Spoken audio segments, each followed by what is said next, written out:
اگر آپ اس پہ غور کریں تو آداب معاشرت کا خلاصہ ہے یہ حدیث۔ آقا کریم نے ارشاد فرمایا اتنی دیر تک کوئی شخص کامل مومن نہیں ہو سکتا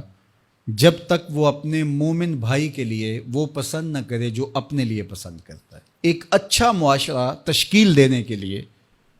آپ کو کوئی رہنما اصول چاہیے گا تو اس سے بہتر آپ کو کوئی اصول نہیں ملے گا۔ اپنے لیے بہرحال بندہ بہتر ہی چاہتا ہے، تو جب وہ اس مزاج میں ڈھل جائے کہ میں اپنے مومن بھائی کے لیے، اپنے معاشرے کے دوسرے افراد کے لیے بھی وہی چاہوں گا، تو پھر مجھے بتاؤ کہ معاشرے کے اندر پھیلتی ہوئی روحانی بیماریاں، حسد، حقد، بغض، کینہ، نفرت، ایک دوسرے کو نیچا دکھانا، تکبر، رعونت، غرور، یہ ساری چیزیں یہ کہیں آپ کو نظر بھی نہیں آئیں۔ صرف اسی حدیث کو اپنا امام بنا لیا جائے اور اپنا منشور حیات مان لیا جائے۔ محمد بن حنفیہ رضی اللہ تعالیٰ عنہ حضرت علی المرتضیٰ رضی اللہ تعالیٰ عنہ کے فرزند ہیں، لیکن حضرت سیدہ فاطمہ الزہرا سلام اللہ علیہا سے نہیں ہیں، اور حضرت امام حسن رضی اللہ تعالیٰ عنہ حضور علیہ الصلوۃ والسلام کے نواسے، تو بھائی ہے آپس میں، تو دونوں میں کسی معاملے میں شکر رنجی ہو جاتی ہے۔ شکر رنجی، جس رنج میں مٹھاس ہو، شکر ہو، میٹھی ناراضگی، کوئی بغض حسد پہ مشتمل ناراضگی نہیں۔ تو حضرت محمد بن حنفیہ ایک دن بیٹھے تو سوچا کہ وہ میرے عمر میں بھی بڑے بھائی ہیں، اور پھر دوسری بات یہ ہے کہ وہ رسول خدا کی بیٹی کے بیٹے ہیں، ان کا یہ اعزاز ہے، بہرحال مجھے تو یہ اعزاز نہیں ہے، پھر جوانان جنت کے سردار بھی ہیں، تو میں ان سے ناراض ہوں، وہ میرے سے ناراض ہیں، تو بات بھی کوئی اتنی خاص نہیں، تو اب دن بھی 3 گزر رہے ہیں، چلو میں ان کو راضی کر لیتا ہوں۔ تو گھر سے نکلے ان کو راضی کرنے کے لیے، تو واپس آ گئے راستے سے، کاغذ لیا اور اس کے اوپر اپنے بھائی کے نام مکتوب لکھا کہ میں آپ کو راضی کرنے کے لیے گھر سے نکلا تھا، لیکن راستے میں مجھے حضور علیہ السلام کا فرمان یاد آیا کہ جب 2 مومن بھائی آپس میں کسی معاملے میں الجھ جائیں، ناراض ہو جائیں، تو جو صلح میں پہل کرے گا وہ جنت میں بھی پہلے جائے گا۔ تو میں تو یہ گوارا نہیں کرتا کہ آپ سے پہلے جاؤں، تو میں ناراض ہوں، آپ آئیں اور مجھے منائیں۔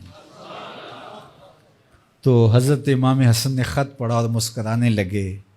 اور آپ تیزی کے ساتھ تشریف لائے اور اپنے بھائی کو کہا اچھا مان جاؤ پھر، تو وہ مننے کے لیے تو پہلے ہی تیار تھے نا۔ تو جب آپ اپنے مومن بھائی کے لیے وہ پسند کریں گے جو اپنے لیے پسند کرتے ہیں، تو پھر زندگی گزارنے کا مزہ آنے لگے گا۔ نفس روکتا ہے یہ چیز میرے پاس ہے اس کے پاس نہ ہو، یہ اعزاز میرے پاس ہے اس کے پاس نہ ہو، اور اس کی ایک اپنی لذت ہے اور وہ مادی لذت ہے، اور ایک ہے باطن کی روح کی لذت۔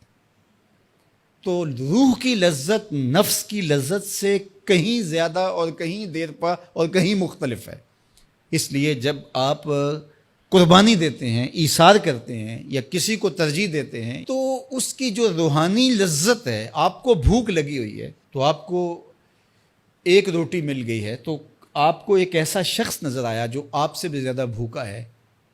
اور آپ کسی نمائش کے لیے نہیں، محض اللہ کے رضا کے لیے اس کو روٹی دے کر کے دیکھیں، خود بھوک کاٹ کے دیکھیں، وہ مرغن کھانوں میں سرور نہیں آئے گا جو اس بھوک میں لطف آپ کو آئے گا۔ تو حضور علیہ السلام کا یہ فرمان اپنے عمل کا حصہ بنا لیں، اور اپنے بھائیوں سے، جو خونی رشتے سے جڑے ہوئے بھائی ہیں، وہاں سے شروع ہو کر کے پورے معاشرے کے اندر اس کا عملی نفاذ کریں۔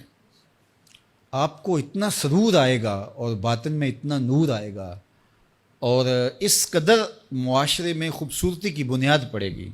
اور اگر ہم آج اس حدیث کو اپنے لیے خضر راہ بنا لیں تو یہ اس پہ عمل کرنا کوئی مشکل نہیں ہے۔ یہ آپ ابھی سے جب اٹھیں گے تو اپنے ساتھ والے کو ترجیح دے دیں گے کہ پہلے یہ گزر جائے، تو ابھی سے شروع ہو جائے گا یہ کام۔ تو یہ آپ گھر میں اپنے بچوں کے ساتھ، اپنی بیوی کے ساتھ، روزمرہ کی زندگی میں جہاں ملازمت کر رہے ہیں، کاروبار کر رہے ہیں، جن دوستوں کے ساتھ کھیل رہے ہیں حتیٰ کہ، تو یہ وہ چیز ہے کہ اس کا آغاز عمل سے پہلے سوچوں سے شروع ہو جاتا ہے کہ آپ کسی کے لیے اچھا سوچنا شروع کر دیں. جو اپنے لیے سوچتے ہیں وہ اپنے بھائی کے لیے بھی سوچیں. ہمارے بزرگ فرمایا کرتے تھے کہ کسی کے ساتھ دوستی کا ایک حق یہ بھی ہے کہ اس کی آخرت کے لیے سوچا جائے کہ یہ میرا دوست ہے تو دنیا میں میرے ساتھ ہے تو حشر میں بھی جنت میں میرے ساتھ ہو. تو اس کی ہدایت کے لیے اگر نماز نہیں پڑھتا تو اس کو نماز کی طرف لے کر آئیں. اگر اس کے معاملات کے اندر خرابیاں ہیں تو ان کو دور کرنے کی کوشش کریں اور